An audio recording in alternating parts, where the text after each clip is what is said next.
So we're going to talk about medicinal plants tonight. And Gina and I worked on Indian reservations for many years in Alaska, Montana, North Dakota, South Dakota, Arizona, New Mexico. And we learned about a lot of the plants from Native Americans and Alaska Natives. Some of the plants I included just because they're very, very famous in medicine. Some of these grow in Texas and some do not, but I included them because they were interesting. I'm not going to go into how to mix up the various medicines. Usually when we do this at libraries, I bring a selection of books and people can look at them. We'll just talk about the plants.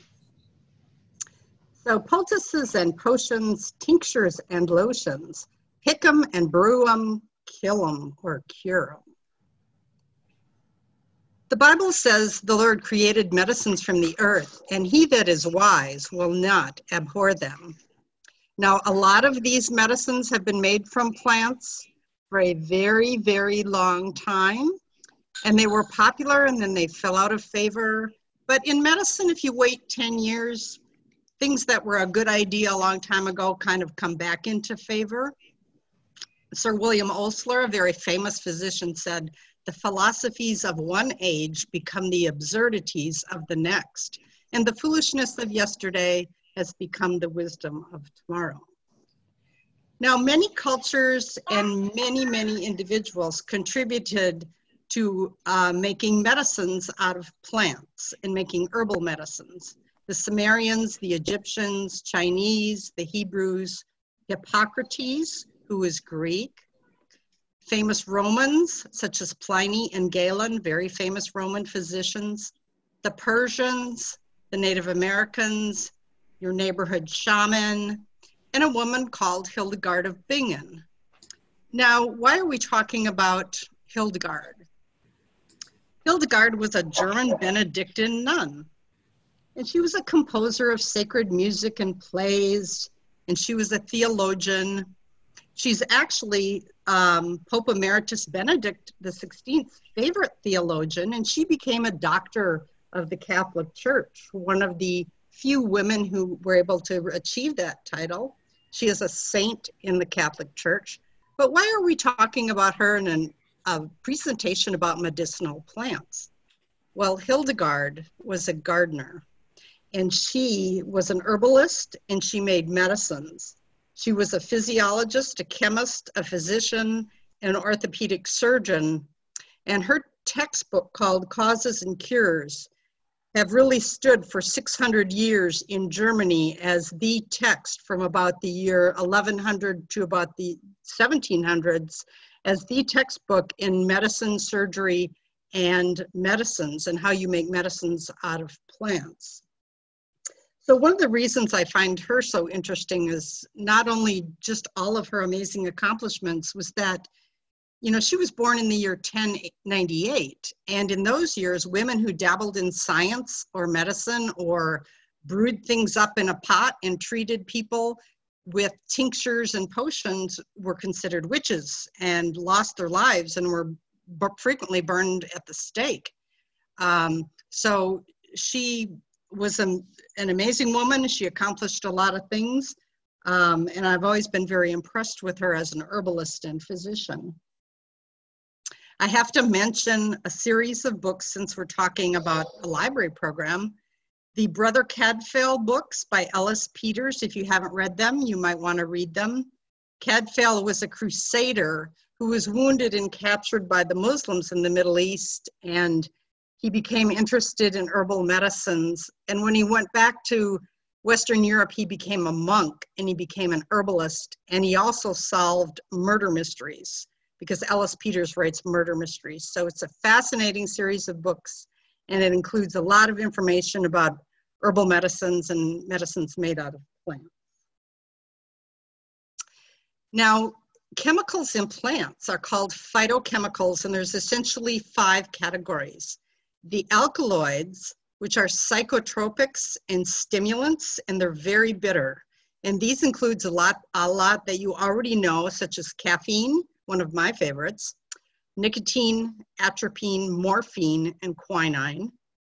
The glycosides, or the heart drugs that affect the heart, Group 3 is called polyphenols and tannins, and these are astringents like acids and cleaning products, and they are used not only in medicines, but in the tanning industry and in the dye industry to make dyes. Category 4 are the terpenes, and these come from fir trees, conifers. And terpenes are resins. They're oils with a smell, and you know a famous terpene called turpentine.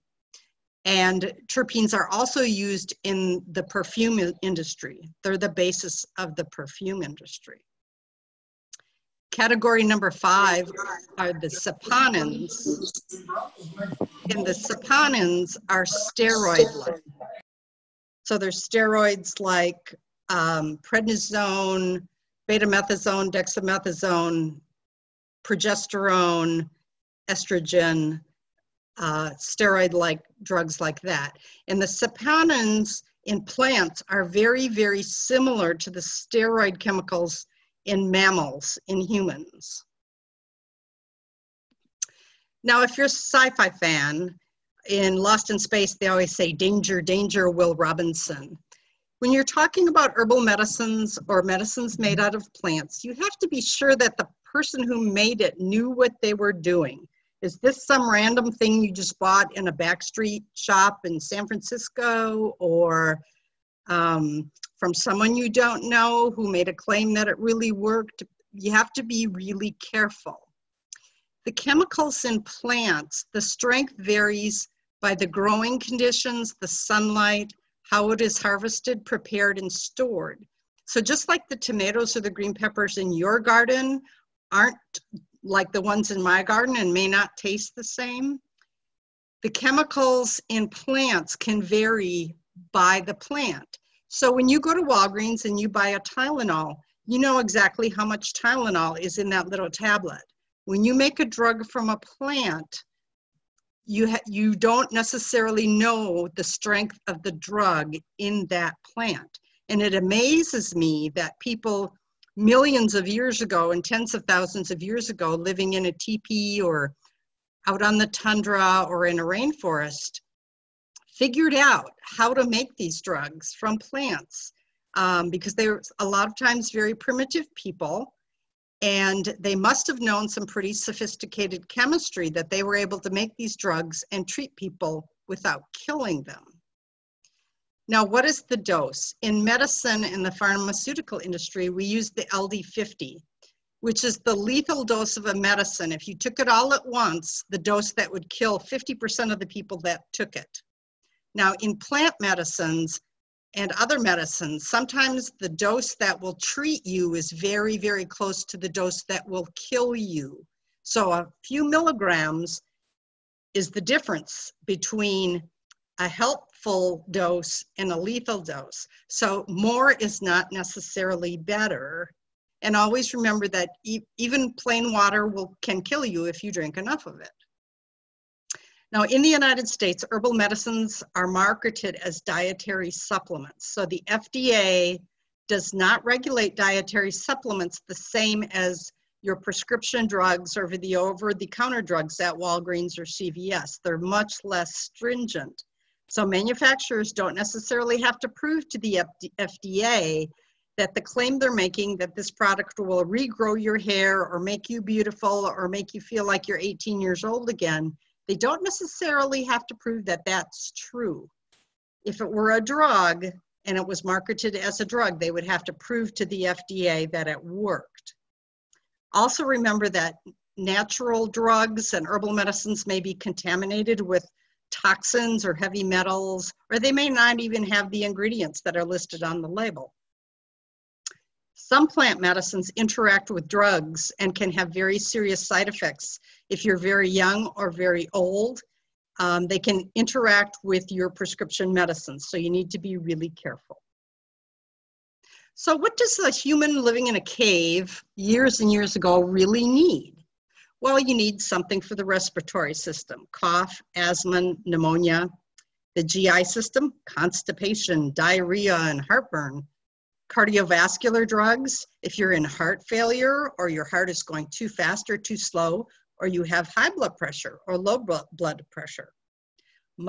musculoskeletal, arthritis, pain, injuries. If you're a Neanderthal and you're running after a big animal and you have to throw a spear at it and the animal tramples you, you're going to have some injuries you need to treat.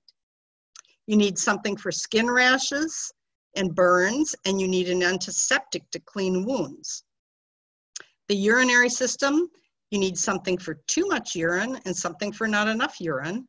You need to treat kidney infections and you need to treat kidney stones. The nervous system, you need something for anxiety and depression. You need to be able to treat epilepsy, and people always want something to make them go to sleep. And then there's the whole realm of reproductive drugs for pain, bleeding, fertility, and childbirth. So first of all, for fever, wintergreen leaves are an oil, and also the bark of the sweet birch tree have methyl salicylate, which is salicylic acid, which is aspirin. Willow trees, the bark of the willow tree also has aspirin or salicylic acid in the sap. The bark of the cinchona tree is where we get our quinine, which is used for fever, but it's also has been used for many, many years for malaria. An interesting plant, the pink one there, is called Joe Pye weed or fever weed. It has a chemical that is very effective in treating fevers and the common cold. It's named after an Indian medicine man, Joe Pye, and they said he cured typhus with it. I'm not sure this plant will cure typhus, but they claim it did. It was also used to treat malaria by the Confederate Army because there was a quarantine on drugs and the Confederates couldn't get many drugs that the Union Army could get. So they used Joe Pye weed interchangeably as their quinine to treat malaria. And the soldiers always said that it really worked better if they dosed it with gin. I'm not sure that's true, but I'll take their word for it. Dogwood, which is the state tree of Virginia, the bark is used for both fever and malaria, and it was also used in the Confederacy to treat malaria. And it can be an appetite stimulant when used in various foods. Yarrow, Echinacea, has the tannin drug, and it's highly anti-inflammatory. It's good for fevers. The Native Americans used it in their sweat lodges for therapeutic sweats. It will dilate your blood pressure, dilate your blood vessels and lower your blood pressure. It's an appetite stimulant if you eat it.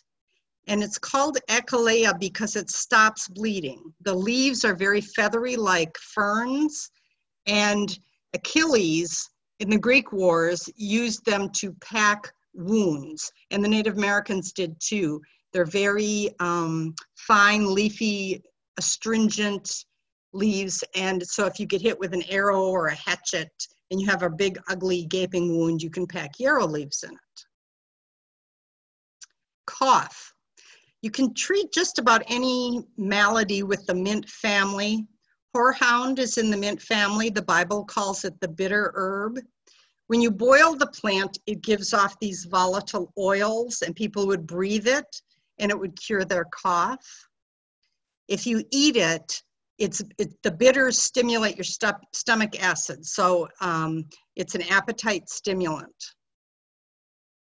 The mustard plant, many of you, your grandmother or your parents might have used mustard plasters.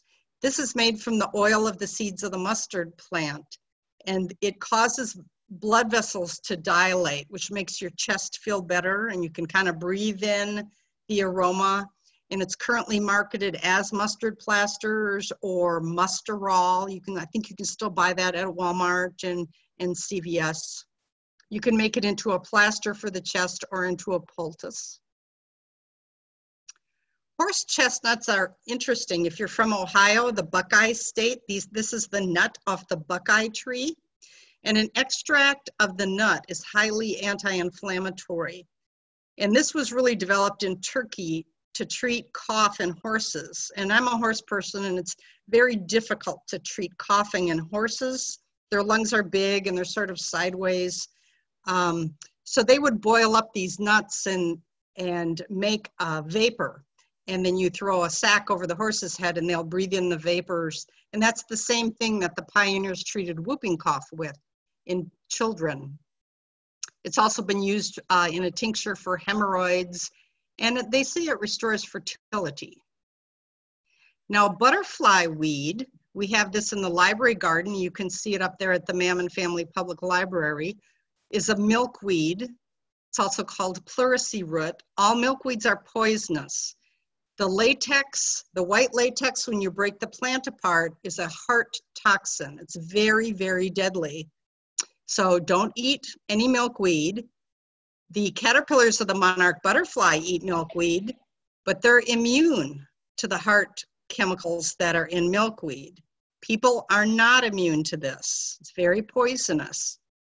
But it can be used to make, to induce fevers and sweats if you boil the root, and it can treat pleurisy or coughing pneumonia. You can drink the tea, but it sometimes makes people vomit, so you have to be very, very careful. Asthma. Jimsonweed is in the nightshade family. All of the nightshades are poisonous. People have said that the devil himself tends this plant because it is so poisonous. It's very beautiful. The white flowers are beautiful. It contains atropine and scopolamine. And they are an antispasmodic, so they relax smooth muscle. So asthmatics have smoked this plant for tens of thousands of years because it relieves the spasm in their lungs. The leaves and seeds can be eaten for irritable bowel syndrome. It will relax your bowel and control your diarrhea. In France, the women used to put it in their eyes because it dilates your pupils, and they thought that made them very beautiful. But it can last 2 weeks and make you quite blind. Now it gets its name, Jimsonweed, because in 1676, the soldiers at Jamestown Colony put the herb in their cook pot. And they became completely incoherent for 11 days, because if you take too much atropine and scopolamine, it really makes you quite crazy. Now during the French Revolution, when the people were being hauled to the guillotine in the carts through the crowd, if the people were compassionate, they would hand Jimsonweed to the people that were going to get their head cut off, because they could chew on the weed and it would kill them before they got to the guillotine, and they were kind of being merciful. It was a more merciful death. Carolina jessamine, I have this in my front yard. I just love it. It's so beautiful, and all parts of this plant are completely poisonous. It's a very deadly plant. It is the state flower of South Carolina. People used the roots and the tea and the flowers to make a tea for asthma and whooping cough, and it worked, but you have to be very careful because the line between relieving your asthma and paralyzing you and killing you is very narrow. So it's going to paralyze all the muscles in your body. It might relieve your asthma, but it can paralyze all the muscles in your body and kill you while you're awake. So you have to be careful. Digestives. Dandelion treats lots and lots of things. Heartburn. You can make the roots into a tea and it'll be a diuretic. You can eat the leaves as an appetite stimulant. You can put them in your salad, and you can also make dandelion wine. Gentian root has been documented on papyrus scrolls for at least 4,000 years. And gentian root is used for heartburn and tummy problems, but it also makes a really good after-dinner aperitif. And it is the main ingredients in Angostura bitters. So if you're having a Manhattan cocktail tonight while you watch this presentation, you put in the Angostura bitters, which is the gentian root, and you mix it with sugar, and then you pour your alcohol and your sweet vermouth in.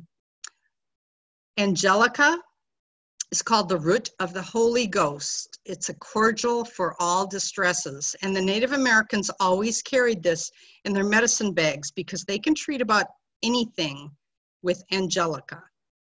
The seeds, stems, and the roots have been used to treat worms and rabies.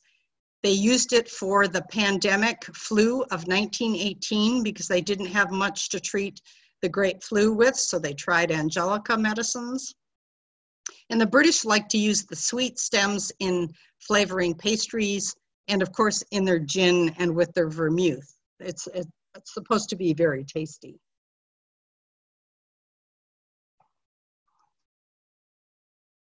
For diarrhea, Bettany and the mint family. I just found some of this growing wild outside our front gate. It's a really pretty plant. It contains alkaloids and it will slow down bowel function and relieve your diarrhea. It's also been used for headache, and they say it protects people from dreadful nightmares and terrifying visions. If a person's skull is shattered, you shred the plant, pound it into a powder, and drink it in hot beer. The skull will heal quickly. So I don't know if it's the hot beer or the Bettany, which heals their wound, but we don't know. They say the devil sometimes sends his shadow over Bettany, and it's a powerful alkaloid, so they probably meant it's a very poisonous plant. Borage is a beautiful blue flower. A lot of people have this in their herb gardens. It contains linoleic acid as well as tannins and alkaloids, and borage stimulates your adrenal glands. So it's like a giant shot of Red Bull. And the Roman soldiers drank this when they went into battle. They said, borage always brings courage. And the Celts were known to drink it in wine before battle. It comforts the heart. It purges melancholy and increases the joy of the mind. So in addition to stopping diarrhea, it made people glad and treated melancholy, made them feel fine, which is what alkaloids do. Laxatives. Now, if you're a caveman and you have constipation, you need to treat that. So powdered psyllium, which is the seed husk of the plantago plant, is also known and marketed in America as Metamucil. Senna, cascara buckthorn, is the world's most widely used laxative. It's from the bark of the tree, and it's Senacote if you go to CVS or Walgreens. It's a very heavy sugar, a polysaccharide, and when you take the Senacote, it absorbs water into your intestines, which is what relieves the constipation. If you're pregnant, you have to be careful because Senna will cause uterine contractions, so if you're pregnant, you should not use this. The bark of the tree is also used in making gunpowder or charcoal, and it's very useful in making timed fuses that have an even burn rate if you're trying to blow something up. Balsam fir. Remember, conifers and fir trees have terpenes. They're those resins. Every part of the balsam fir tree is a medicine. You can rub the oil on your sore muscles. You can drink a tea from the bark for your cold or flu. You can burn the needles to relieve congestion. Of course, if you drink it, it will be a laxative. And during the Civil War, they made a balm out of the tree to treat combat injuries. And if you don't have any of those needs and you don't have constipation, you can just use it as a Christmas tree.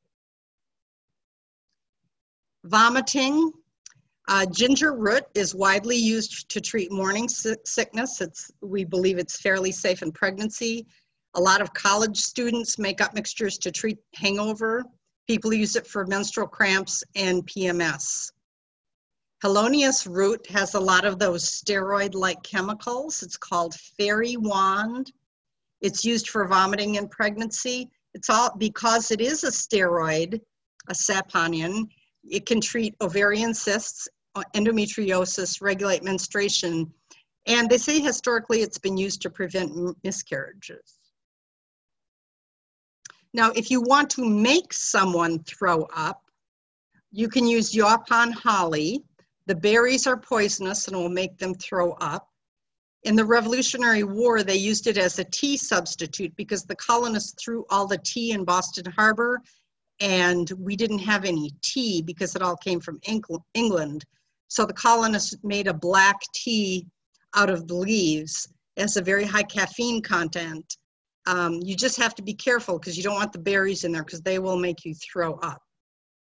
And then ipecac, which is widely used in medicine.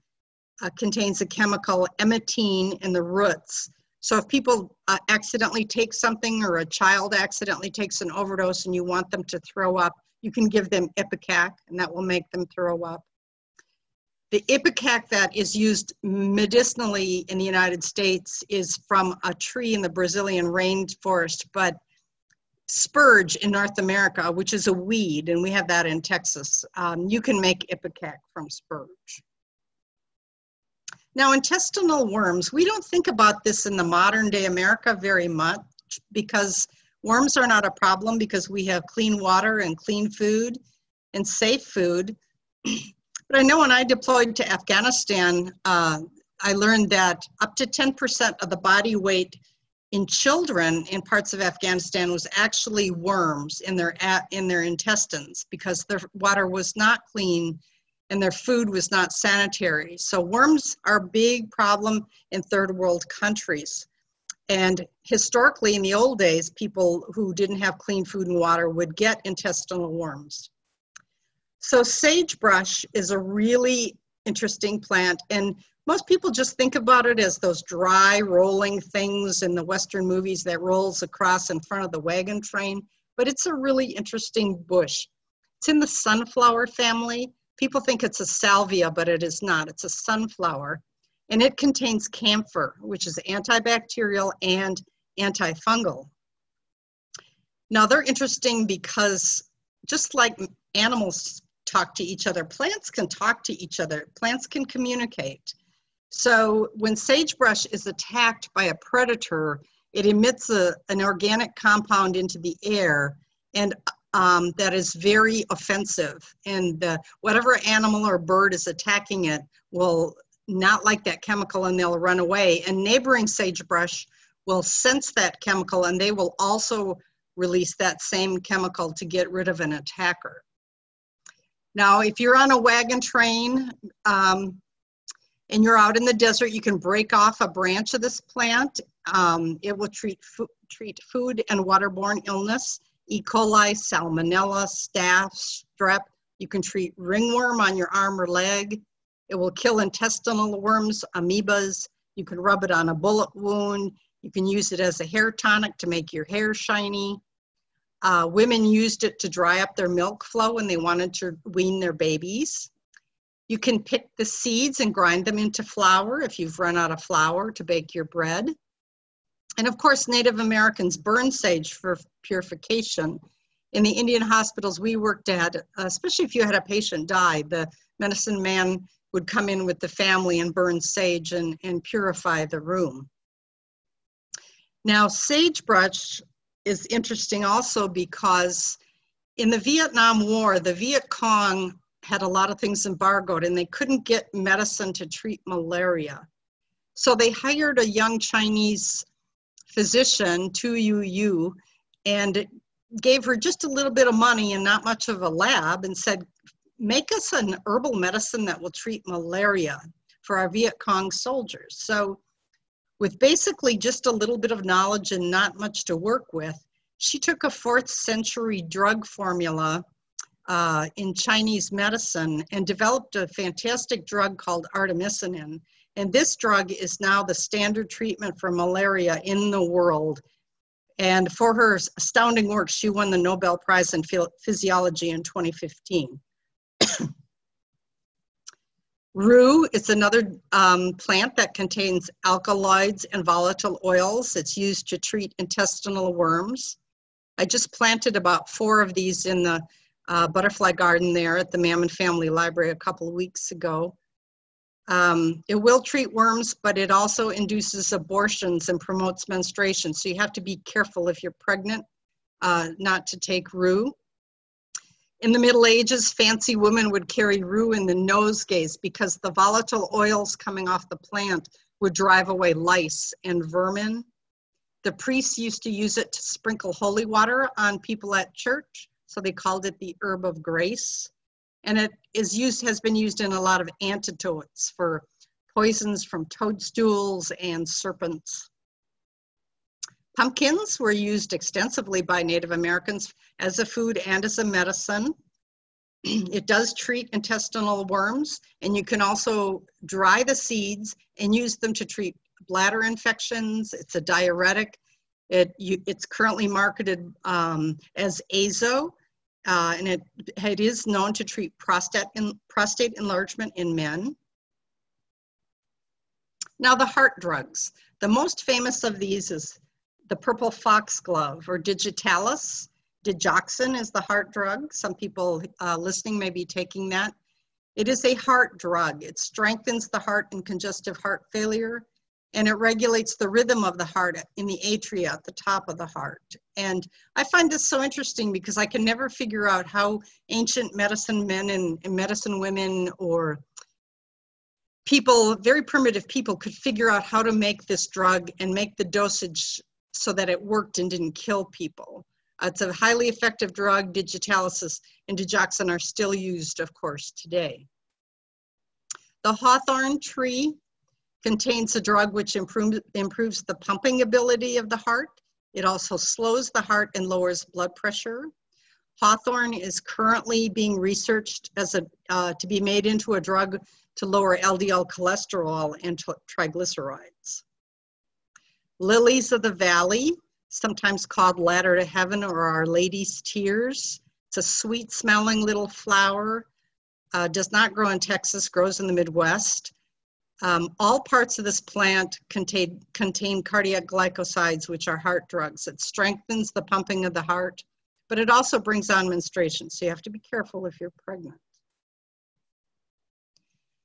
Indian snakeroot or devil's pepper contains a very powerful drug called reserpine.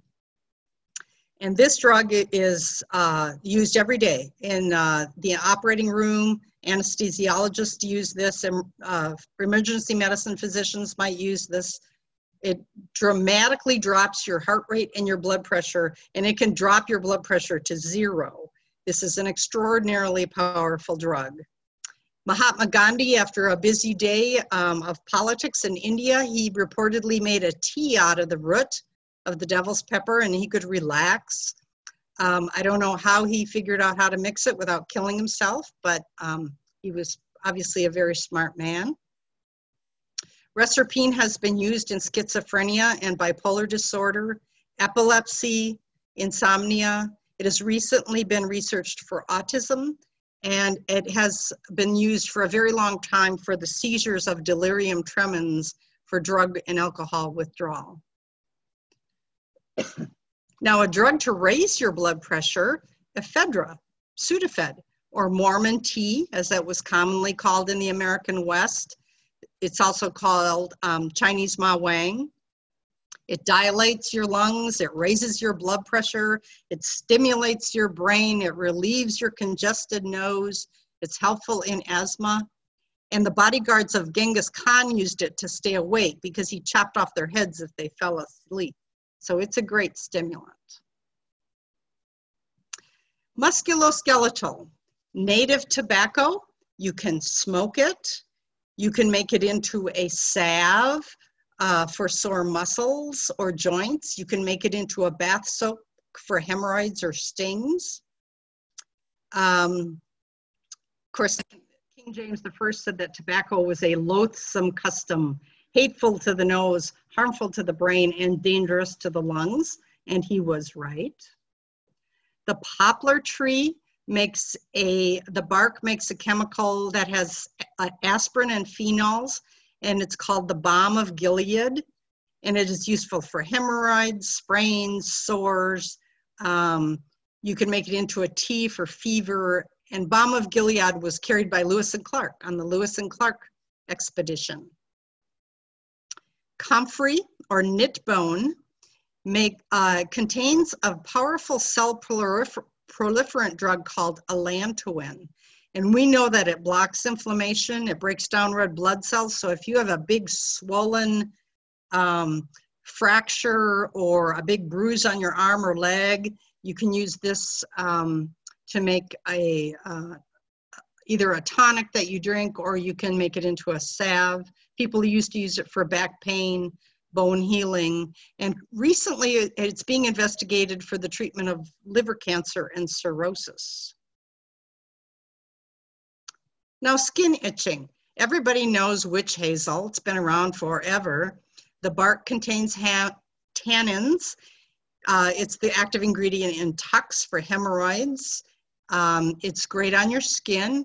It's also been used in a tea to treat excessive menstrual bleeding.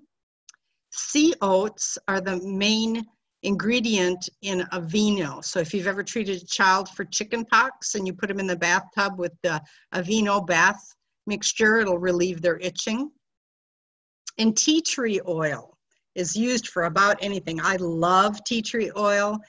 You can use it for itching, acne, fungal nails, lice, scabies, athlete's foot. You can put it in your ear. Very safe. You can put it on pets, dogs for sure. Excellent, excellent product.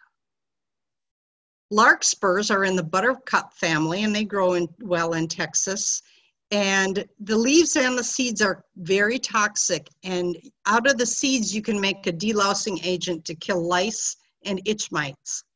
And it was used during the Civil War when the soldiers would get lice, and also used by the British, by Wellington at the Battle of Waterloo. So maybe his soldiers weren't itching and they were able to defeat the French.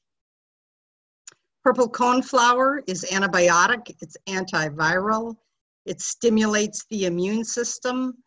It stimulates white blood cells. It's been used on all kinds of bites and stings. It's been used to treat snake bites. They say it's very effective in colds and mononucleosis.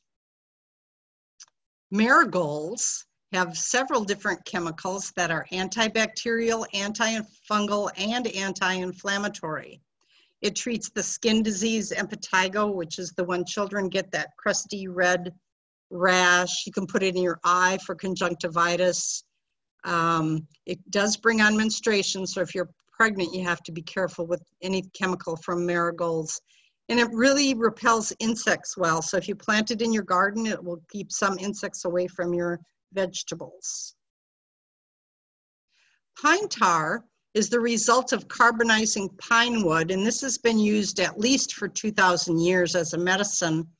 Hippocrates used this. It treats itching, it treats inflammation, it's antibacterial, it's antifungal. It can be used in eczema, psoriasis, seborrheic dermatitis, anything that has dry, itchy, flaky, or inflamed skin conditions. You see it marketed down there still as Grandpa's pine tar soap. And the way it works is it reduces DNA and mitotic activity in your skin. So instead of your skin turning over and making it dry, itchy, or inflamed, it calms your skin down. It's also used to paint horse hoofs. I use this. There you can see a jar of pine tar. It's been used for many years to make horse hooves grow well. Pine tar was Sweden's most important export for hundreds of years. It can also be used as a preservative for wood on sailing ships. And you see a jar of the drug as you would get it from CVS or Walgreens, pine tar for psoriasis. Now, when you have a bladder infection, you want to make your urine really acid. And dropping the pH, making the urine acid, will kill the bacteria, because bacteria in the bladder can't live in an acid environment. So the bearberries are manzanita shrubs. In the Midwest, we call these kinnikinick, because that's the Indian name for this shrub. You can make an antiseptic and an astringent that you drink that will acidify your urine and cure bladder infections. The leaves are also used for tanning leather or buffalo hides. They were used by the Native Americans for that.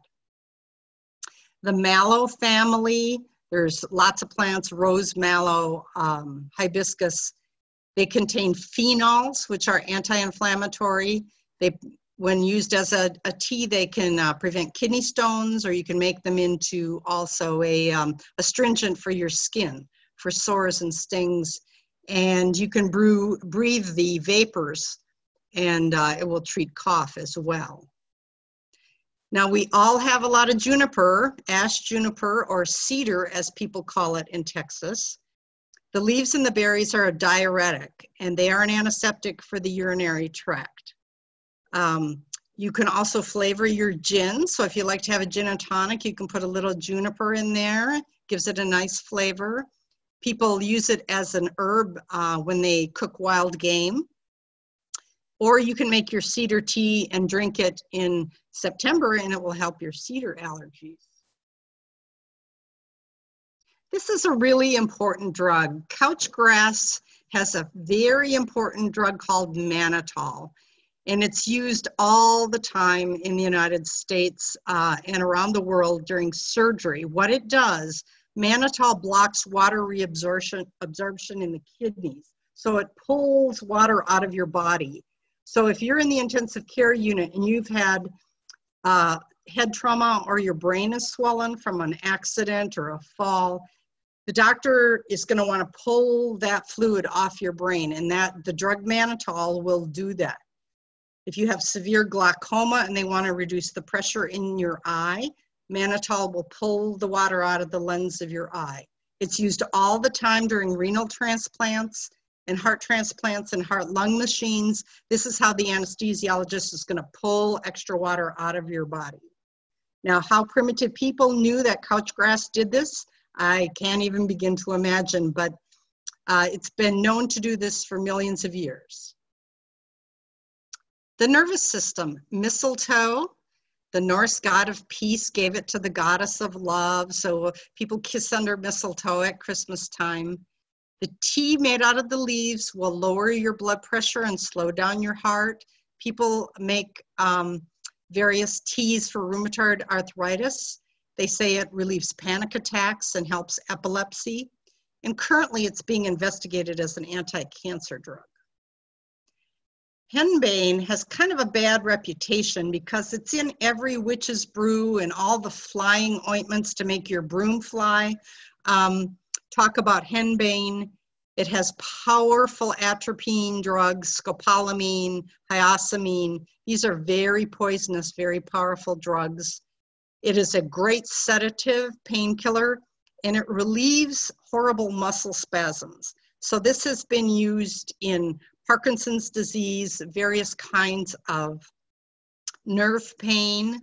And it's also the poison that was used to kill Hamlet's father in Act 1, Scene 5, if you're into Shakespeare. Curare is a drug from the Amazon, and I included it here because it's so famous. This is what the Aboriginal people will put on the dart and blow it out of their blowgun. It's D-tubocurare.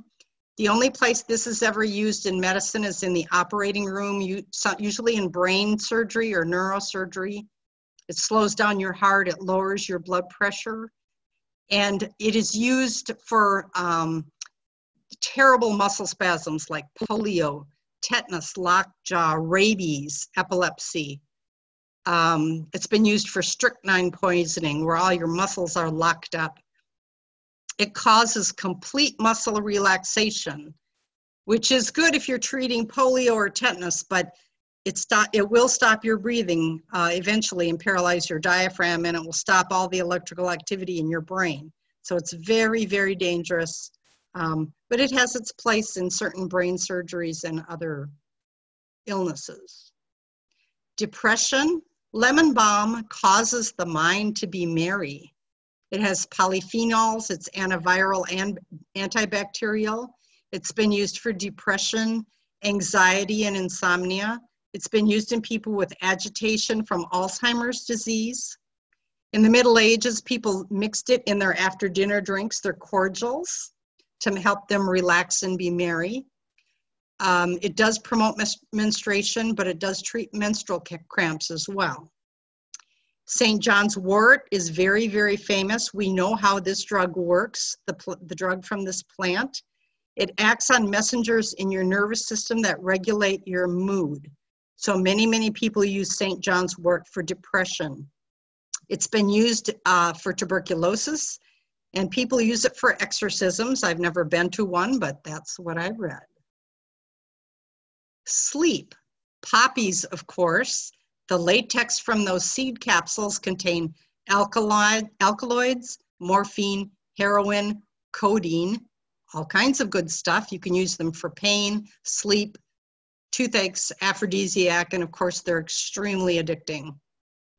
Passion flower has alkaloids, and it can be used as a tranquilizer for sleep, for seizures, for anxiety, and it has been used to treat alcohol withdrawal.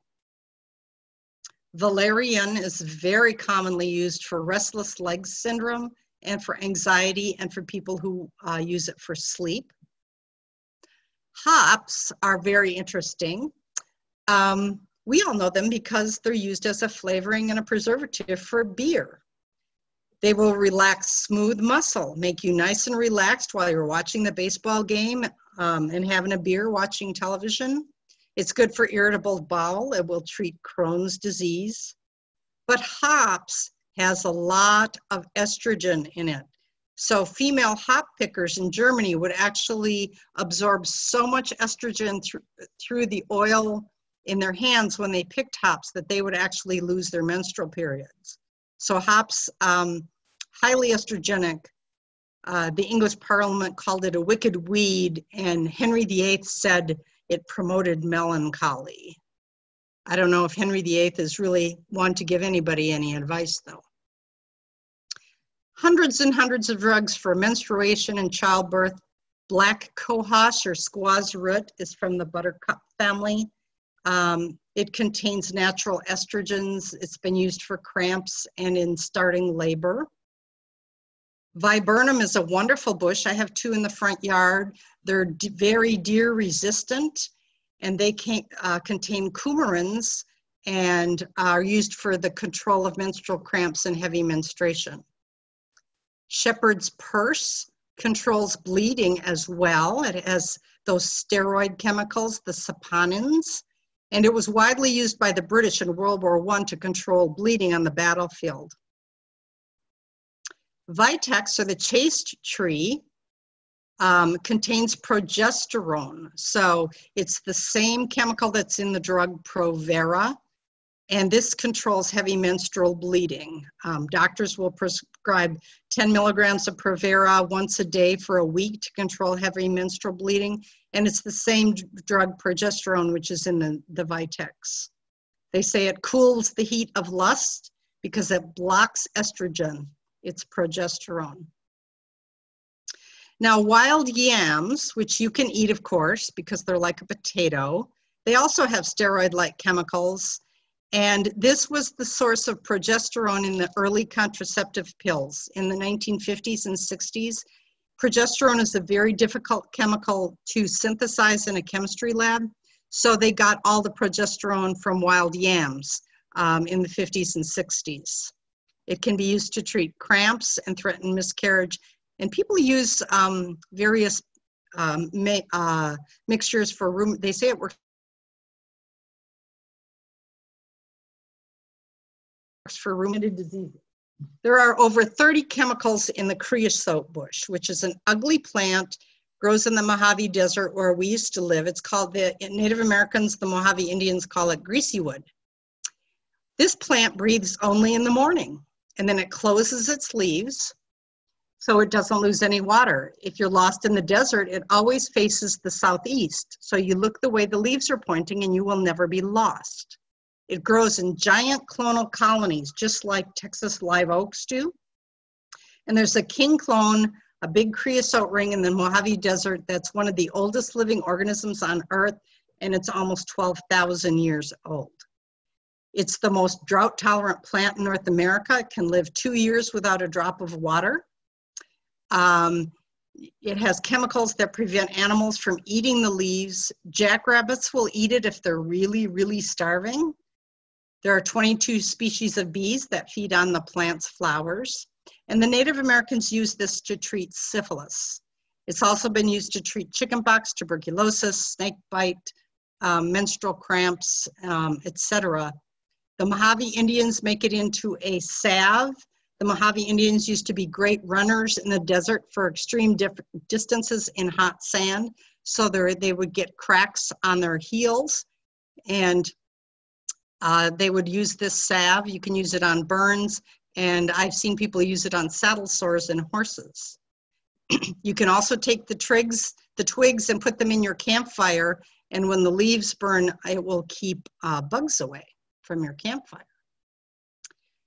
Two other very important drugs for sexually transmitted diseases. The May apple is used for treating warts. Compound W for warts on your hands, and then genital warts, which are very, very difficult to treat. This is the drug still used everywhere in the world, podophyllin. It comes from the May apple plant. Cardinal flower, beautiful red flower, does grow in Texas. Lobelia, contains alkaloids, and it was also used to treat syphilis. And they say the flowers ward off ghosts, but I'm not sure that's true. Now, blood thinners, Coumadin. Several of you may be taking Coumadin. It was discovered in my home state of Wisconsin, where in the 1920s, farmers were noticing that when their cows ate moldy clover plants, their noses would bleed profusely, and sometimes they would bleed and die. So at my alma mater, the University of Wisconsin, they discovered that there was an anticoagulant, dicumarol, and they made it into a drug called warfarin, which started out as a drug poison. The rats would eat it and they would bleed to death. But then they decided to make Coumadin for humans, which is a blood thinner. And the name warfarin comes from the Wharf building in Wisconsin. Toothache, clove oil, the dried flower buds contain eugenol. We keep this in the emergency room in case somebody comes in with a toothache, then you don't have to give them a drug. You can just paint their sore tooth with clove oil and it will control their pain until they can see a dentist.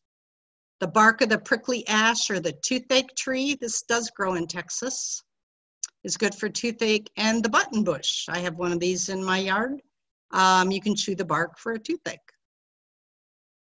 Now these plants I'm going to talk about, and these will be the last plants because they're so important and they're for specific diseases. The two drugs for gout, colchicine comes from the crocus flower.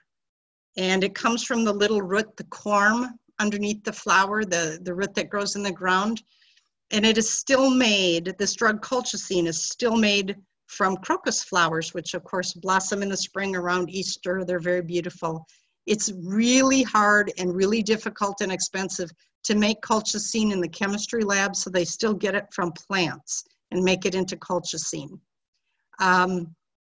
This same family of crocuses also produces saffron, which is the red substance that you would use for cooking Indian food and other kinds of food. Another drug for gout is made from cherries. Anthocyanins are red, and that's what makes cherries red. And that red chemical neutralizes uric acid, so it will prevent people from getting gout. Now, a very, very important drug made from periwinkles. And I have periwinkles in my yard. They're very common. People have them all around their house in planters. They contain over 70 alkaloids. And this is a very, very poisonous plant, but it's a very common plant. People use it all the time. And they make two anti-cancer drugs from periwinkles called vincristin and vinblastine. And these were they are now the second most commonly used cancer drugs in the world. And they are the drugs that were developed for white blood cell cancers such as Hodgkin's disease and leukemia. And before the development of vincristin and vinblastine, leukemia, especially in children, was a death sentence. People just didn't survive. So these have been miracle drugs.